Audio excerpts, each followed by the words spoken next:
paz do Senhor a todos nossos queridos irmãos que juntamente conosco estão em mais uma pré-aula da Escola Bíblica Dominical da classe de adultos. E nesta feita estaremos aprendendo a lição número 10, que tem como título o plano de livramento e o papel de Esther. Na lição número 9, nós aprendemos sobre o plano de Ramã em destruir todo o povo judeu. Nós também aprendemos sobre o desespero de Mordecai, sobre este plano em destruir em todo o império.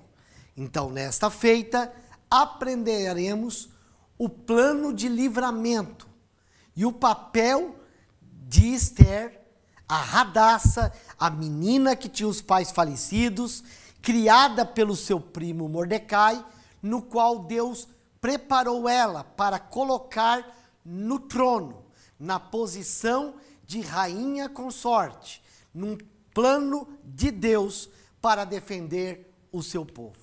Então, o nosso texto áureo se encontra em Isaías, capítulo 64, versículo 4, que diz assim: porque desde a antiguidade não se ouviu, nem com ouvidos se percebeu, nem com os olhos se viu um Deus além de ti, que trabalhe para aquele que nele espera.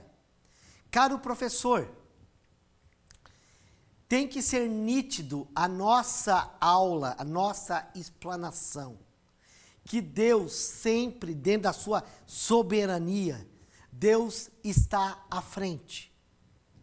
Enquanto nós nem imaginávamos, Mordecai não imaginava o que viria pela frente, Deus já estava preparando o seu instrumento para proteger o seu povo.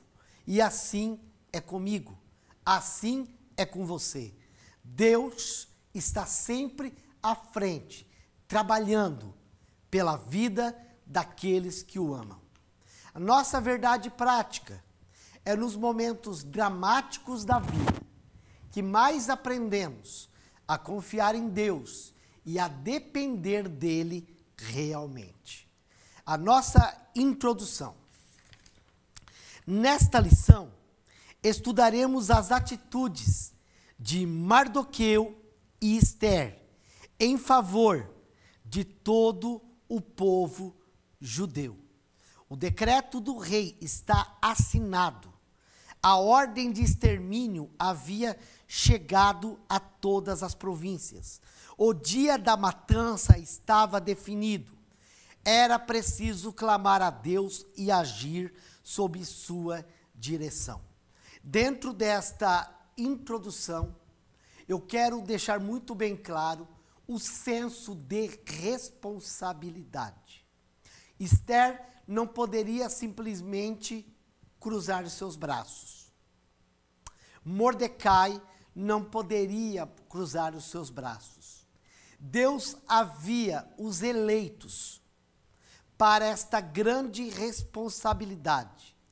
E havia neles esta condição, que eles eram os responsáveis em dar o livramento para todo o seu povo. Então, o nosso primeiro tópico fala o perigoso plano e o temor de Esther. Vamos adentrar um pouco na cultura.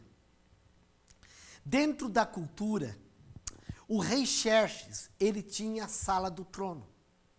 Só adentrava dentro da sala do trono quem era chamado. Nem a rainha Esther poderia simplesmente chegar e entrar lá.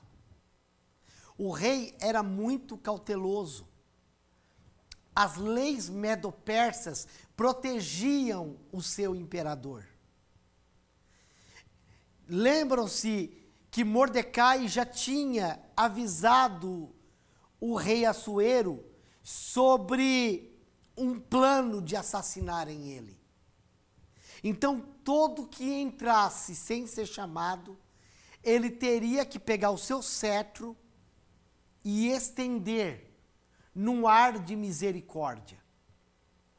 Senão seria morto ali. A rainha Esther, ela tinha esse temor. E Mardoqueu, ele não escondeu seu abatimento. Esther começa a saber desta crítica situação, mas ela ainda não sabia dos reais motivos. Então, o que rainha Esther faz? Quando fica sabendo que o seu primo, que era como o pai, está andando, né, com cinza, pano de saco, rasgadas as vestes, ela manda Adaque, um dos eunucos, perguntar o que está acontecendo e por que ele está agindo desta maneira. Onde ela começa a ser informada. Só que existe este obstáculo real. Ela não pode simplesmente chegar na sala do trono. Ela mesmo informa que faz 30 dias que o rei não chama ela.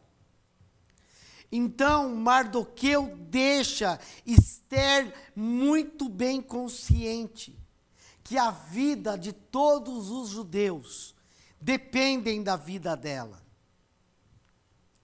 E que o rei não permite a entrada de qualquer pessoa na sua sala real, e a sentença é a morte. Então, o nosso terceiro subtópico do primeiro tópico fala sobre autoritarismo e morte. O que Assuero mais temia era ser assassinado. Então, Esther deixa muito bem claro para Mardoqueu que ela não pode chegar lá. E é dentro desse contexto que nós entramos no segundo tópico. Mardoqueu convence Esther. E nós temos a nossa síntese. Antes de se dirigir ao rei, Esther conclamou um jejum pela causa. Por quê? Porque Esther, ela confia na providência divina. Ela sabe que ela não pode chegar na sala do rei. E Esther apresenta a Mardoqueu essa impossibilidade. Ela deixa tudo isso bem claro.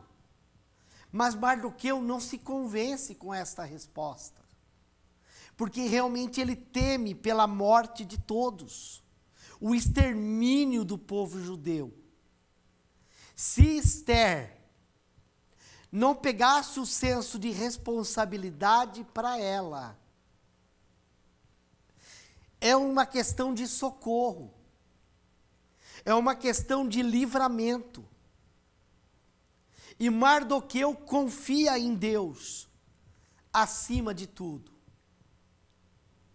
Então, o nosso segundo subtópico fala primeiro Deus, depois o homem. Então, a confiança de Esther é em Deus. E, querido professor, frise isso para os seus alunos. Os seus alunos têm que entenderem que diante dos grandes problemas da vida, diante dos impossíveis, Deus se faz possível. O nosso Deus, ele não mudou. Esse papo de mudança, porque é mensagem de saudosistas. O nosso Deus, ele continua operando pelo seu povo. O nosso Deus continua abrindo portas que estão fechadas. O nosso Deus continua curando enfermos.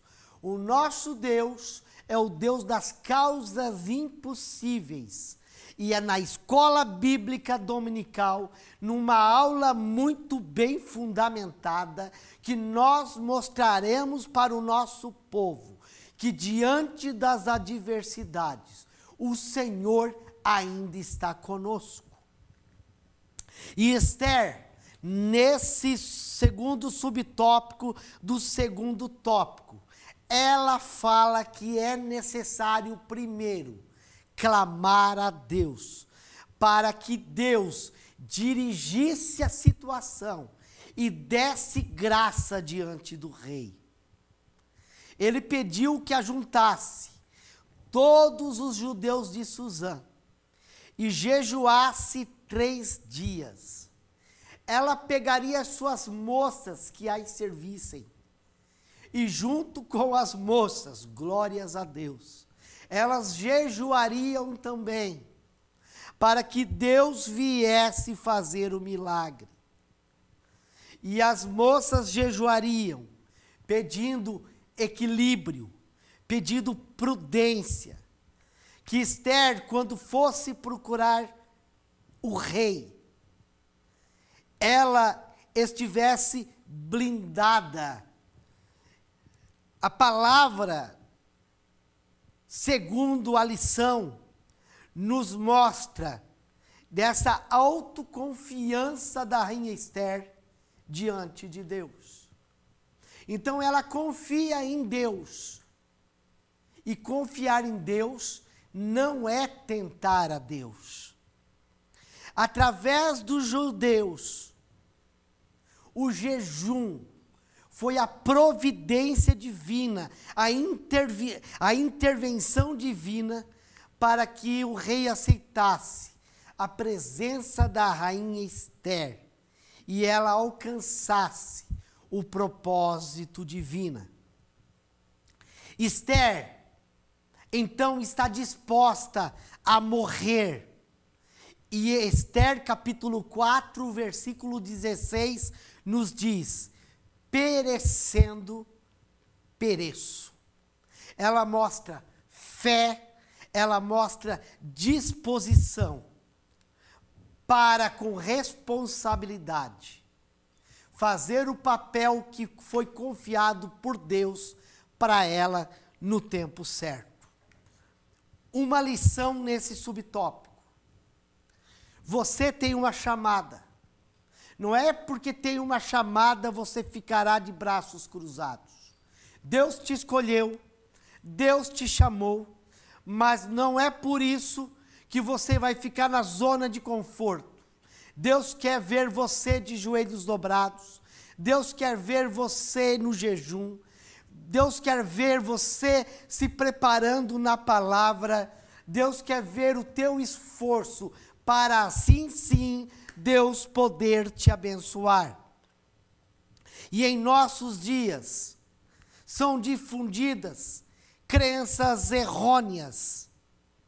Nós temos nos nossos dias as regras do secularismo, do materialismo, do ateísmo, que temos lutado contra. E a soberania divina não pode ser desafiada jamais, porque tudo continua dentro do seu controle. O nosso terceiro tópico, o plano de Esther. Ela entra na presença do rei e propõe um banquete. Síntese: nenhum ser humano ficará impune diante da santidade e da justiça de Deus. Então, esse tópico vai falar sobre a prudência, a preparação e a ação. Lembram-se, Esther jejuou 3 dias. E você imaginaria, ela vai chegar diante do rei, vai falar a causa e vai ver o que o rei vai falar. Mas não é isso. A partir do momento que entramos em oração, entramos em jejum, as coisas começam a mudar. Deus começa a dar direção. E dentro da direção, agora a rainha Esther, preparada espiritualmente, preparada emocionalmente, preparada fisicamente, né? A sua conduta muda e ela entra para um propósito de impactar não só o seu futuro, mas o futuro do seu povo. A lição mostra de mulheres virtuosas que conseguiram mudar a história da sua família. Nós temos o exemplo desta rainha. Nós temos o exemplo de Abigail, que com grandes problemas soube evitar grandes tragédias. E quando ela chega diante do rei Assuero, o rei Assuero estende o seu cetro. Assentado em seu trono, Assuero, né, ele se aproxima e toca a ponta do cetro, cumprindo o protocolo, dizendo, fale. E como era incomum, ele fala essa frase, que é que tens, rainha Esther? Qual é a tua petição? Até metade do teu reino se dará. Isso era uma maneira de generosidade. É um símbolo de poder, uma demonstração que o rei era generoso com ela e mostra para todos o símbolo do poder que ele tinha. Esther está em sintonia com Deus, só que ela age com cautela. Apenas convidou o rei e Ramã para um jantar nos seus aposentos. Assuero vai à noite, onde mudaria o curso da sua história. A providência de Deus estaria guiando Esther em cada detalhe, nos mostrando a eficiência de buscar a Deus, a eficiência da mão de Deus sobre aqueles que procuram orientação e direção de Deus. Mas isso deixaremos para a lição número 11. Conclusão: confiar em Deus e depender dele nos faz viver experiências extraordinárias. O agir divino manifesta-se em todas as áreas de nossa vida. O Deus Todo-Poderoso jamais perde o controle. Só Ele a glória. Muito obrigado por você estar junto conosco em mais uma pré-aula. Nós agradecemos. Continue no nosso canal. Ative o sininho, né? Ative nossas notificações, deixe o seu comentário e nós estaremos com toda certeza respondendo a cada um de vocês. Muito obrigado, até a próxima.